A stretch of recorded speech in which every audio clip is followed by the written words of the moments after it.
തിരുവനന്തപുരം പാലോട് ഭാഗത്തു നിന്നും മൈലമൂടിലേക്കാണ് ഞങ്ങളിപ്പോൾ പോകുന്നത്. ശരിക്കും പോകുന്ന വഴി വളരെ മനോഹരമാണ്. നിശബ്ദമായി കിടക്കുന്ന വനത്തിൻ്റെ നടുക്കൂടെയുള്ള യാത്ര. ഈ പോകുന്നത് CRPF പണിത എന്നാൽ ഇപ്പോൾ ഉപയോഗശൂന്യമായിരിക്കുന്ന ഒരു താൽക്കാലിക ഇരുമ്പു നടപ്പാലം കാണാനാണ്. പ്രശസ്തമായ സുമതി വളവ് വഴിയാണ് പോകുന്നത്.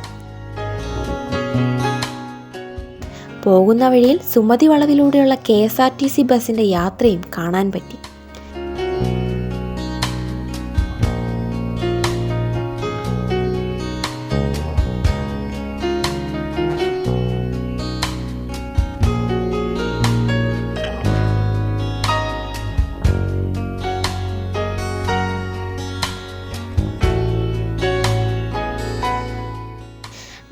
ഈ പാലം കയറിയാണ് ഞങ്ങൾ ഈ വഴിയിലൂടെ ഇങ്ങോട്ടേക്ക് വന്നത്.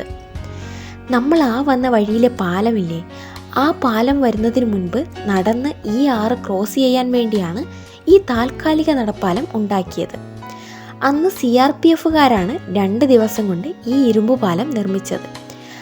പക്ഷേ കോൺക്രീറ്റ് പാലം വന്നതോടുകൂടി ഇത് ഉപയോഗിക്കാതെയായി. പിന്നീട് ഇതിൻ്റെ ഓരോ ഭാഗങ്ങളും പല ആളുകളും സ്ക്രാപ്പിന് വേണ്ടി എടുത്തോണ്ട് പോയെന്ന് പറയപ്പെടുന്നു.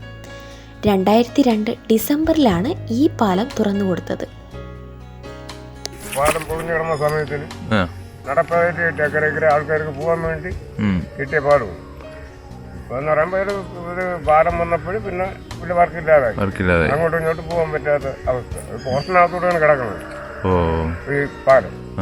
അതിനെ കൊണ്ട് അപ്പോഴവർ അവിടെ വഴി അടച്ച് ഒരു മെയിൻ പാലമായല്ലോ. പിന്നെ ഇതിലെ പോയിട്ട് കഥയില്ല. ഇത് 2-3 വർഷം അല്ലാതെ ഇത് വരുന്നതിന് മുമ്പ് അവിടെ ഒരു നടപ്പാത ഇങ്ങനെ കെട്ടിയായിരുന്നു. അത് വെള്ളം വന്നപ്പോഴും അത് എടുത്തോണ്ട് പോകും, കോൺക്രീറ്റ് ആയിരുന്നു. എടുത്തോണ്ട് പോയതിന് ശേഷമാണ് പിന്നെ കുറച്ചാൾ വള്ളത്തിൽ ആൾക്കാരെ കൊണ്ടുവന്ന് ഇവിടെ കൊണ്ടുവന്നാക്കും. അക്കരെ പോണവർ ഇതിൽ കയറി അക്കരെ പോകും, അക്കരയിൽ നിന്ന് വരുന്നവർ ഇതിലെ ഇവിടെ പോകും. അപ്പോൾ വണ്ടികളെല്ലാം അക്കരെ ഇക്കരെ തിരിഞ്ഞ് പോണ സമയമുണ്ട്.